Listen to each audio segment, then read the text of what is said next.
అంటే ఇక్కడ పాయింట్ ఏంటంటే ఇప్పుడు ఫైనల్ గా వాళ్ళ ఆయన మంచోడే, ఈమె మంచిదే. ఇక్కడ చెడ్డగా ఎవరు? ఆ అమ్మాయి జీవితాన్ని సర్వనాశనం చేసిన ఇలాంటి ముండా కొడుకుడికి నిలబెట్టి నరికిన తప్పులేదు. వీరు ఈమె ఇంకేం మాట్లాడుతుంది?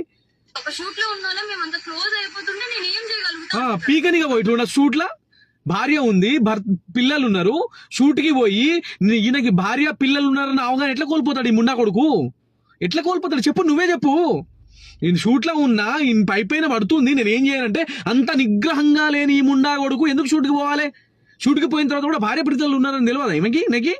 నేను ఎట్లా కోల్పోతాను, ఎట్లా చేస్తా అంటే ఆ అమ్మాయి ఈయన పెద్ద అందగాడు, ఇలాంటి సిపాయి ఈడ దొరకడు, ఇట్లా పెద్ద తోపు తుర్రుము అని చెప్పి నిజంగా చెప్తున్నా. ఆయన ముఖం చూస్తే వాంతింగ్, ఇప్పుడు కూర్చుని ఆడది లేవదు, అంత పనికి మాలని ముఖం అంది. వాడిని చూసి అంట ఆ అమ్మాయి షూట్కి పోయి కనెక్ట్ అయ్యి టెంప్ట్ అయ్యి ఇక పైన పడ్డదంట. చెప్పడానికి సిగ్గు ఉండాలి. బయటంతా ఈడ్చుకొచ్చి ఇంత చేసి ఆయన